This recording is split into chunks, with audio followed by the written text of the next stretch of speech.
पिट्स जो है pin point depression होता है और फिशर जो होता है लीनियर डिप्रेशन होता है। और पिट्स एंड फिशर होते कहाँ पे? पोस्टीरियर टूथ के ऑक्लूजल सरफेस पे। और ये वो एरियाज़ हैं जो मोस्ट सस्पेक्टेबल टू कैरीज होते हैं। क्यों? क्योंकि यहाँ पे खाना ज़्यादा फंसता है और हमारा जो ब्रश के ब्रिस्टल्स होते हैं वहाँ पे रीच नहीं हो सकते।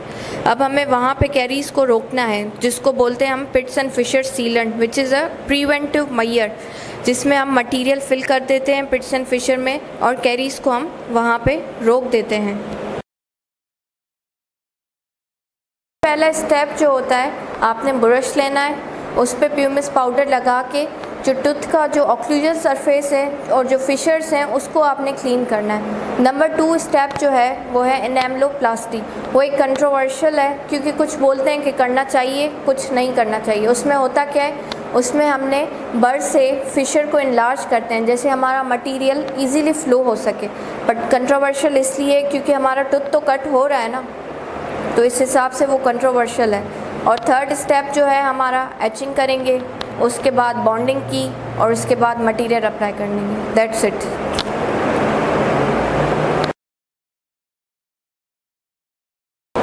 अनफिल्ड रेजिन, जिसको हम फ्लोएबल भी कहते हैं, उसका फ़ायदा ये होता है उसका बेटर फ्लो होता है और उसको ऑक्सीजन एडजस्टमेंट की कोई भी ज़रूरत नहीं होती। और हमेशा याद करें कि हमें कलर्ड यूज़ करना चाहिए। वो इसलिए क्योंकि रिकॉल विज़िट में हमें पता चलता है कि वो निकल गया या अभी तक पड़ा हुआ है। और हमेशा याद करें कि ओवर फिलिंग हमें कभी भी नहीं करनी चाहिए।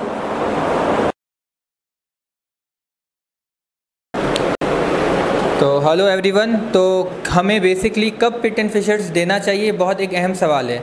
तो बेसिकली ये 2 में डिवाइडेड है, या तो टूथ फैक्टर्स या तो पेशेंट से रिलेटेड फैक्टर्स। टूथ फैक्टर्स क्या हैं? अगर जो ऑक्लूजल सरफेस का जो फिशर है वो बहुत ज़्यादा डीप है तो आपको पिट एंड फिशर देना चाहिए क्योंकि ज़्यादा फूड एक्यूमुलेशन की चांस होगी। अगर नैरो फिशर्स हैं, यानी कि इतनी कम डायमेंशन में है कि वहाँ ब्रिस्टल्स जाएंगे ही नहीं ब्रश के, तो भी आपको उसको सील कर देना है, बंद कर देना है। और नंबर 3, अगर उस दांत में या हाइपोप्लेजिया या हाइपोमिनरलाइजेशन है। इनेमल में 2 चीज़ें होती हैं। सबसे पहले मैट्रिक्स फॉर्मेशन होती है जो कि फिर मिनरलाइज हो जाता है मैट्रिक्स। अगर मैट्रिक्स फॉर्मेशन में कोई डिफेक्ट है तो उसको कहते हैं हाइपोप्लेजिया।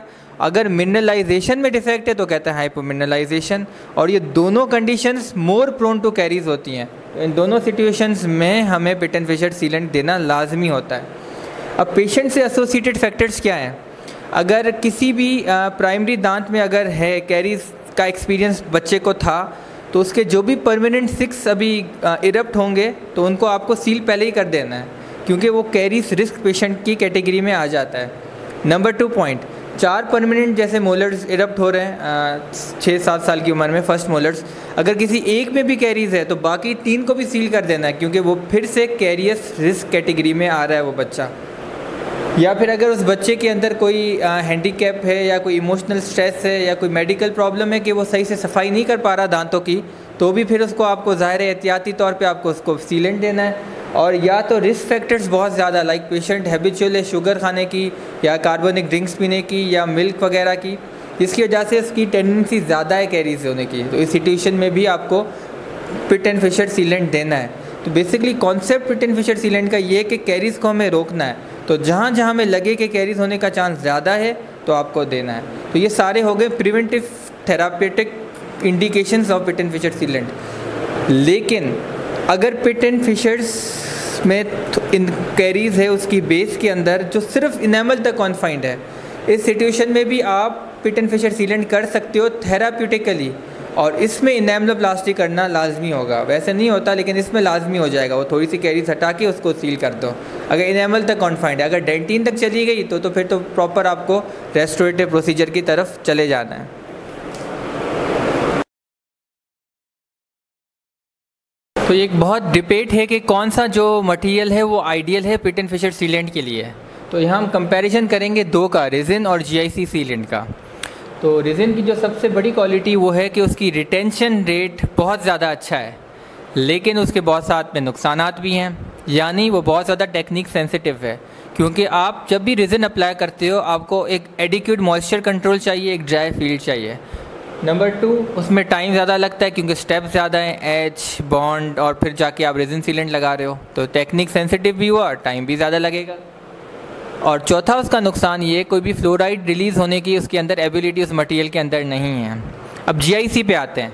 GIC के लिए मैं एक ही लफ्ज़ इस्तेमाल करूँगा, वाइस वर्सा, वही 4 पॉइंट उलट कर दो। क्या हुए, GIC का जो रिटेंशन रेट है वो बहुत पुअर है, इसमें कोई शक नहीं, लेकिन उसके साथ में कुछ फ़ायदे भी हैं, यानी कि वो टेक्निक सेंसिटिव नहीं है, ज़्यादा कोई स्टेप्स नहीं है, आसानी से आप लगा सकते हो और बहुत कम टाइम लगता है क्योंकि कोई स्टेप्स ही नहीं है।